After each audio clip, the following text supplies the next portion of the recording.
Many veterans of the MMORPG genre typically agree that the games of yesteryear were far better than the games of today. They cite multiple reasons: the extent of pay to win today, the loss of discovery and excitement, MMORPGs being considered solved as soon as they come out, with hundreds of videos and articles on populated wiki, and the hassle of dealing with information overload, and the heightened expectations of everyone around you. Now look, I know what you're thinking. You're thinking rose-tinted glasses, nostalgia, all of that good stuff. But there's a truth to it, and the truth is, these games were significantly different years ago, and it wasn't all nostalgia. It's not just nostalgia why these people like these earlier games. You see, difficulty in most of these games admittedly was simply a waste of time. Things were not hard, it just took a long time to do what you wanted to do. Gear was a slow treadmill to climb, and you often just needed an abundance of resources to push content. Mobs in the open world were not as complex as they are today. Instead of making you dodge and switch up your tactics, the enemies simply hit you harder than you're used to, so that would drain resources like health potions, which you would then need to go farm more of,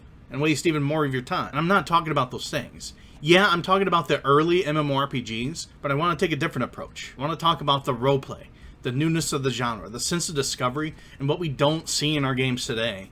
And maybe you can relate to some of these stories. My earliest MMORPG experiences come in the shape of AOL chat room. Basically, online RP. This was your predecessor to MMORP. You had these on forums and message boards too, and while I did some of that, I was more interested in how instant the whole chat room RP was. It was all fast and now and immediate. In AOL, you had these public chat rooms where people would congregate to do this stuff.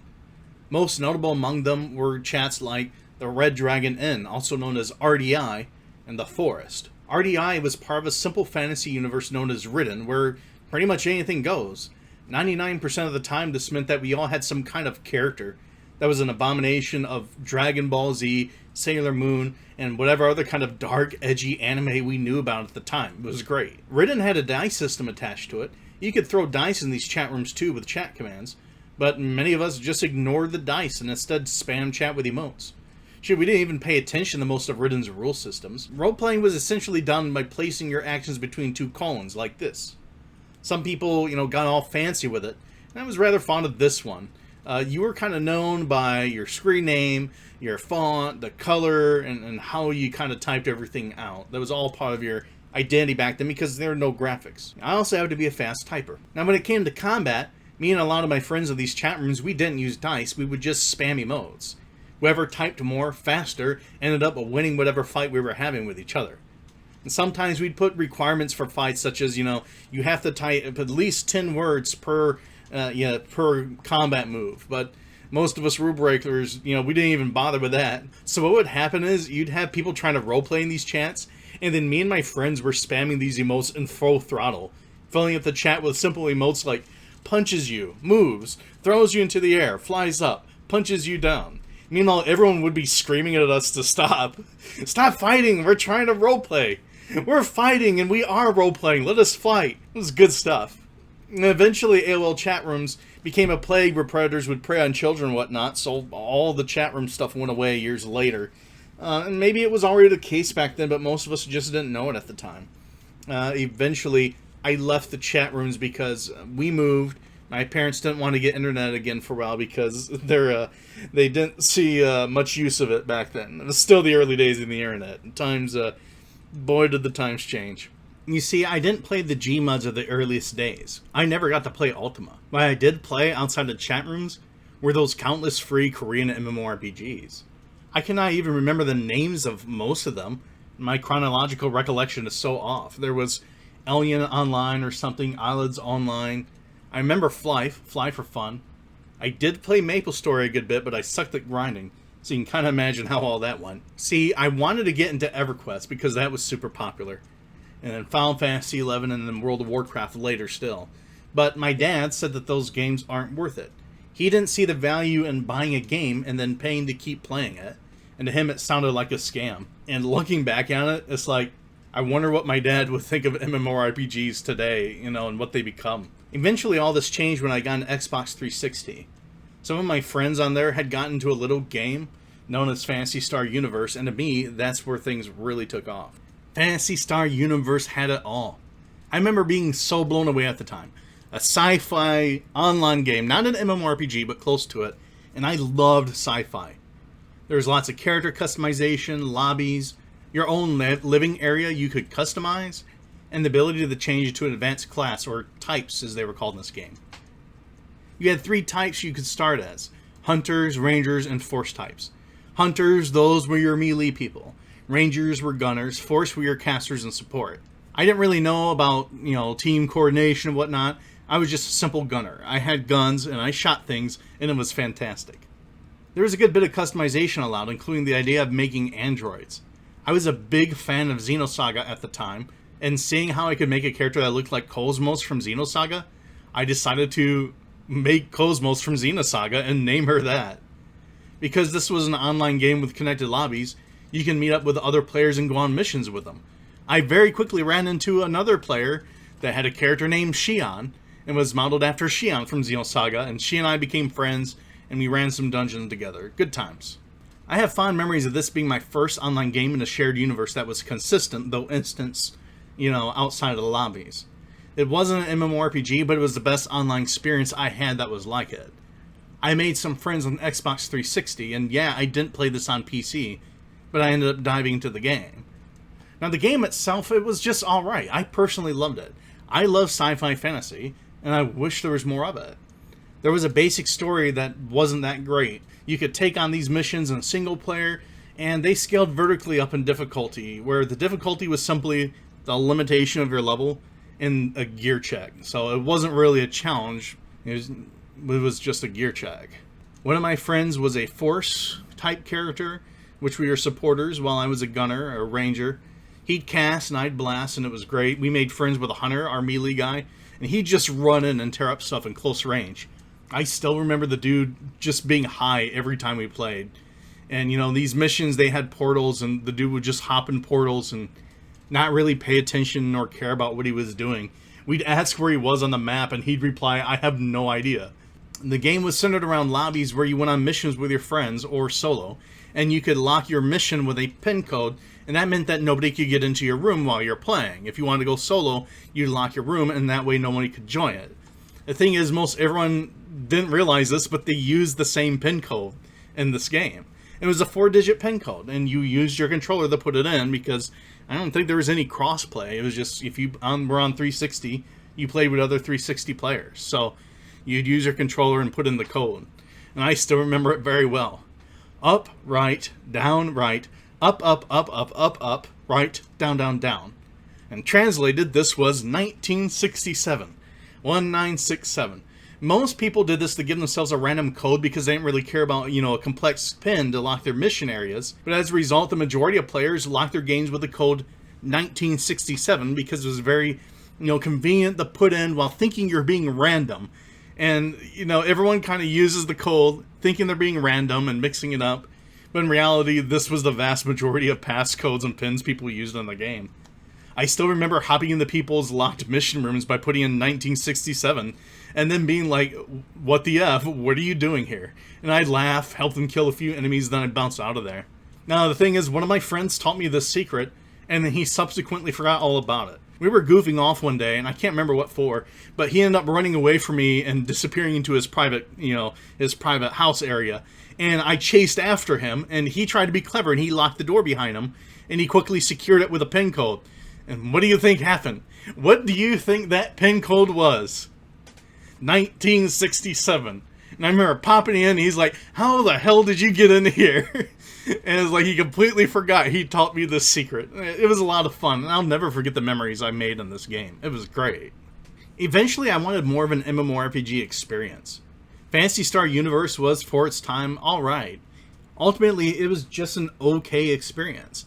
You see, I wanted the persistent world. I wanted the online open world where you could see everyone, interact with everyone and everything in real time with everyone around you. I wanted WoW. And I had just started working at around that time and had a tiny bit of money. And so with it, I ended up buying World of Warcraft. You see, one day I went to GameStop where I heard the employees talking about WoW. This game I heard from my other friends had gotten huge.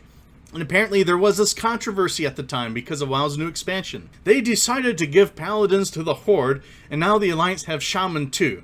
People are upset that they've lost their faction identity. In reality, the controversy was extremely minor. This was the launch of Burning Crusade, where WoW was exploding, and this population only grew larger and larger. And on that day, after talking with those guys, I picked up the free trial for World of Warcraft what they had on their little table shot counters, and I went back home. So I started WoW for the first time. I made a human warrior. I was in Elwyn Forest. There were tons of players all around me. I loved it. I killed a few enemies, completed the early quests. I loved how everything felt. People were chatting, running around, talking, fighting. It was amazing. And I still remember when I discovered emotes, and this is what happened. I saw someone typing wave, and so I did /wave, and I waved. I then typed /love, and I targeted someone, and it says I love them. And then I used /love without a target, and it says you feel the love, and I thought it was hilarious. And then I typed /dance.